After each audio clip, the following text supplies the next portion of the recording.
wa dini wa Kiislamu kutoka ukanda wa kaskazini mwa bonde la Ufa wakiongozwa na mkuu wa maimamu Abubakar Binu wamesema si haki kwa mahakama ya upeo humu nchini kutoa uamuzi kwamba watoto wa Kiislamu waliozaliwa nje ya ndoa wana haki ya kurithi mali ya baba zao kinyume na dini hiyo. Viongozi hao wamesema maandiko matakatifu yako bayana na hakuna mahakama yoyote inayoweza kuyageuza au kubadilisha msimamo huo.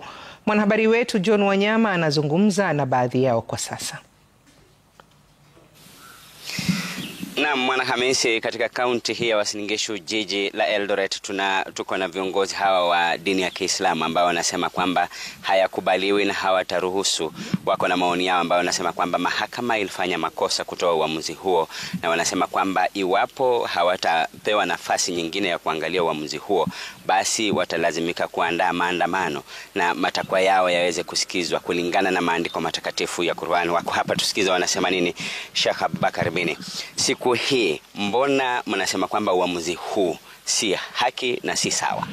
Uamuzi ulitushtusha sana tuliposikia uamuzi wa Supreme Court wakatoa kwa kuwa mtoto wa nje ya ndoa atarithi. Ilitushtua sana. Nataka ieleweke, kesi hii ilipelekwa na asiyekuwa Muislamu ambaye alizaana na Muislamu, lakini si kwa kuwa ni kwa ubaguzi wa kidini, hata kama wote wawili walikuwa Waislamu, lakini mtoto aliyezaliwa nje ya ndoa haikubaliki. Nataka kwanza tufahamike kitu kimoja.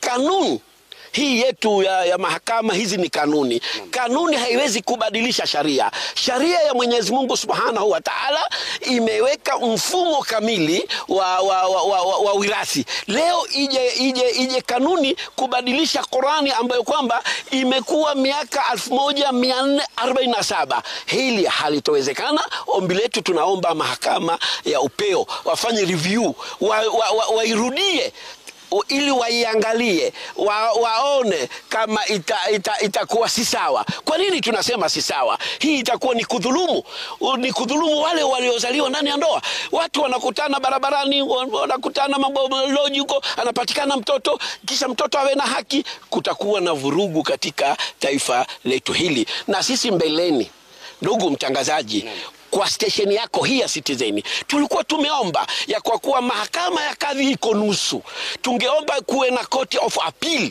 Sasa mahakama ya kadhi haina court of appeal. Sasa ikiwa na court of appeal, yule aliyekuwa anaona hajapata haki arudi kule kwa mahakama ya kadhi. Hii ni ibada.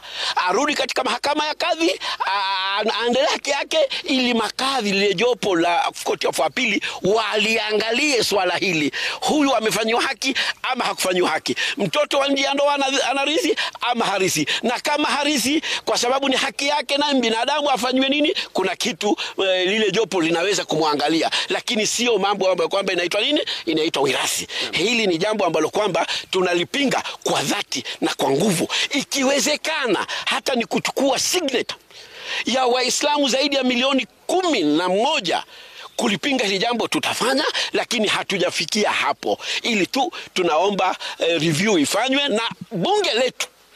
Sisi tuna wabunge tumewachagua. Bunge wetu waingie katika bunge, waliangalie swala hili, kuipa nguvu mahakama ya kadhi ipate koti ya rufaa, kwa sababu mgogoro huu usirudi tena katika wakati mwingine. Lakini Sheikh, wengi wanasema watoto hawa ni wenu. Sheikh, wewe mwenyewe umemzalisha yule msichana, unamjua pale kando, mbona usimpe haki ya urithi? Wewe ni babake. Ndio nasema hii iliyomkataza kwanza ni Qur'ani.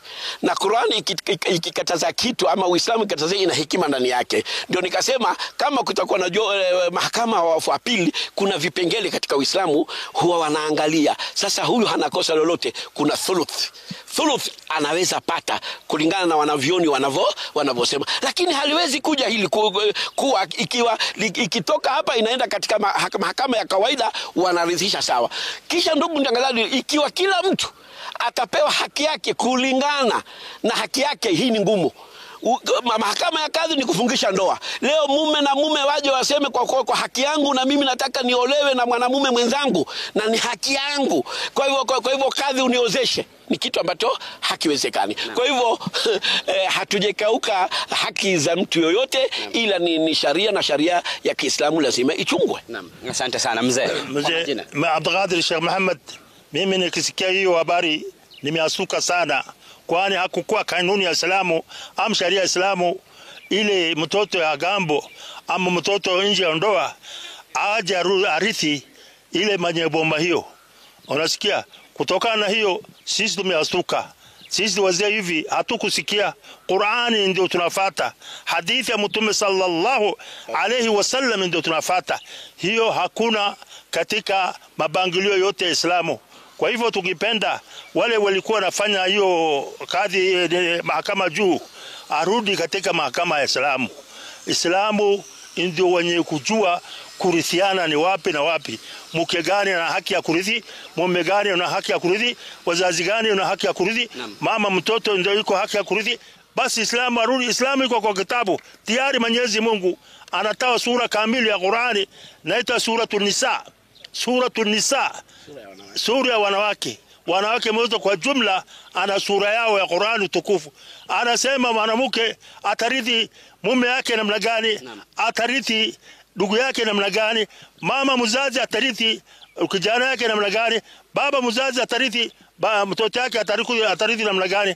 Lakini kipindi ya watoto nje ya ndoa hatukusikia na hatukubata. Kwa hivyo sisi tunapinga wazo hiyo kama hiyo mahakama, maana sisi Qur'ani. Asante sana. Ukimalizia ndugu yangu. Naam, kwa majina ni Abdulaziz Muhammad. Nikimalizia, uamuzi kama huu umetughadhabisha sana sisi kama jamii ya Kiislamu, kwa sababu tumeona ni dhulma imefanyika kwetu sisi kama Waislamu, kwa sababu ni kipengele chetu cha dini kimeingiliwa. Masala ya dini, tunaomba serikali yetu, sisi kama jamii ya Kiislamu, dini yetu iwekwe kando. Masala yetu sisi ya kidini yenye inatuhusu sisi, hii ni sharia yetu ya kidini. Mtoto kama yule ambaye kwamba amezaliwa nje ya ndoa hajadhulumiwa, isipokuwa wazazi ndio wamemdhulumu mtoto kama yule kwa kutumia njia ambayo kwamba isiyokuwa sawa, njia ya kupata mtoto isiyokuwa sawa. Na uamuzi kama huu kama utapitishwa hivyo na ukuwe ni hivyo, basi uzinifu utazidi na kila mmoja ataamua kuzana yoyote, kwa sababu atapata chochote. Kesho huenda karithi na akapata chochote, na tutakuwa tumeendelea zaidi kueneza maasi, kueneza uchafu kufanyika katika jamii yetu, na hatungependa uamuzi kama huu uwe ni wenye kuendelea. Na kadhi, mahakama yetu ya kadhi tuko nayo, tungeomba, na jambo kama hili tumeliomba si mara ya kwanza, tungepata court of appeal kama wenzetu ambao kwamba wameona hawajapata haki, waende mbele na sharia kama ile itakuwa ni yenye kupitishwa kwa njia ya Kiislamu. Asante sana Bwana Hamisi. Hawa ni viongozi ambao wametoka ukanda huu wa kaskazini mwa bonde la Ufa, wamejumuika hapa, wanasema kwamba swala hili kamwe hawatakubali. Lakini vile umesikia wakizungumza ni kwamba jambo ambalo wanasisitiza ni kwamba ni maadili katika jamii, kwani wale ambao wataruhusiwa pengine kurithi mali kwa wazazi ambao wamezaliwa nje ya ndoa, wanasema kwamba huenda hili likaongeza tabia za wanaume ama wanawake ambao watapata watoto nje ya ndoa, na jambo ambalo litafanya wengi waone kwamba silo tatizo kulinda maadili katika jamii, kuzaa kabla ya kufunga ndoa. Basi tuko hapa bado tutazungumza nao Bwana Hamisi. Ni swala ambalo limegonga vichwa vya habari, tutasikia wanasema nini na Wakenya pia wana yapi ya kusema. Bwana Hamisi, kwako studio. Na asante sana Wanyama.